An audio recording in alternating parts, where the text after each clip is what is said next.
Meron pong isang kwento nung pong minsan tungkol po sa isang lalaki na may sakit, nakahiga sa kama niya, naghihingalo, malapit ang mamatay. At ito pong kanyang asawa, paparating, dala-dala yung kanyang pagkain at sinusubuan siya. Habang pong sinusubuan, pinapakain yung mister, ito pong lalaki nagsalita. Sabi, "Honey, may ipagtatapat ako sa iyo."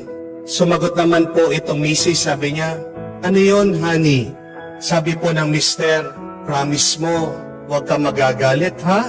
Sumagot naman po itong babae, sabi niya, "Alam mo, honey, wala ka namang masasabi sa akin na ikakagalit ko. Huwag kang mag-alala. Sige na, ano yung sasabihin mo?" At sabi po nitong lalaki, "Gusto kong ikumpisal sa ito, honey, bago man ako mamatay. Gusto kong aminin, nagkaroon ako ng ibang pamilya.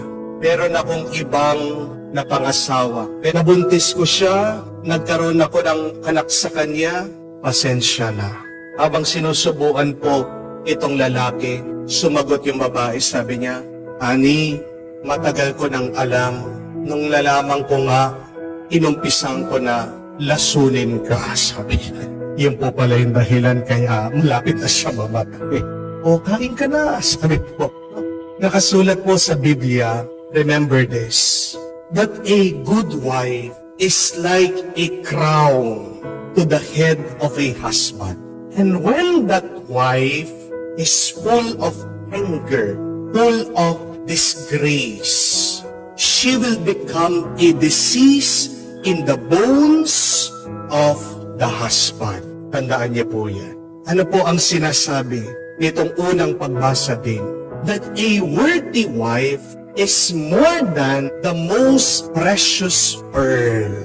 Isa sa kayamanan ng buhay ng isang lalaki ay pag nagkaroon siya, nakatagpo siya ng isang mabait, banal, at masayang asawa. Tandaan niyo po yan. A happy wife means a happy husband. Amen? And it also follows that a happy mother will make a happy family. A happy mother will make a happy home. Kaya nga po, please do everything to make your mothers, to make your wife happy. Amen? Ang tanong, bakit ba nagiging unhappy si wife? Bakit ba nalulungkot ang ating mga nanay? Tatlong dahilan lang po, tandaan niyo ito. Una, kulang sa lambing. Pag nakikita niyo po, nakakunot ng kilay, nakasimangot na, balikan niyo naman po yung inyong mga misis. Yung po mga matatanda dyan, hinahalikan niyo pa ba yung mga asawa niyo?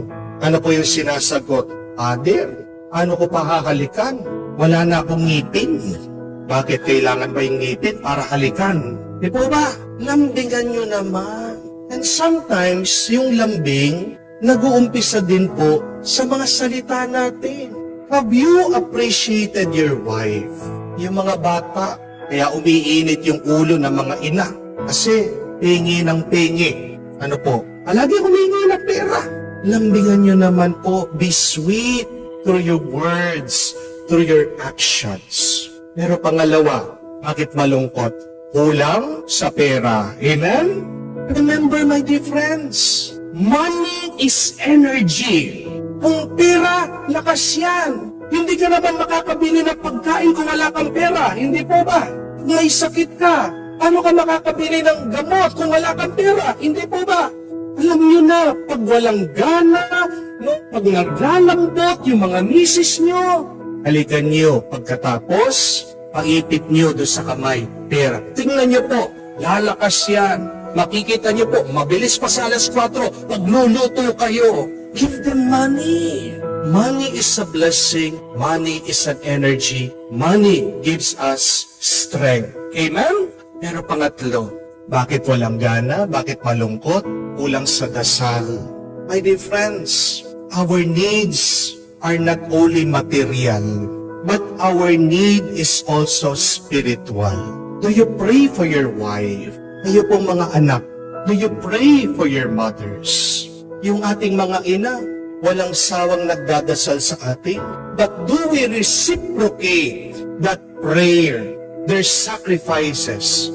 Bago man po kayo matulog, please pray for them. Bakit po napakahalaga na ingatan niyo yung tuwa, yung well-being ng inyong mga asawa, ng inyong mga ina? Because remember, their job is to become homemakers. Yan po yung kanilang trabaho na ginagawa nilang maganda, maayos, payapa, masaya ang inyong tahanan. How can they make a loving home if they are not happy, if they are not at peace? Remember, a happy wife means a happy husband. A happy mother means a happy family. Yan, isang tresyo, isang kayamanan ng ating buhay. Kailangan po nating pagyamanin.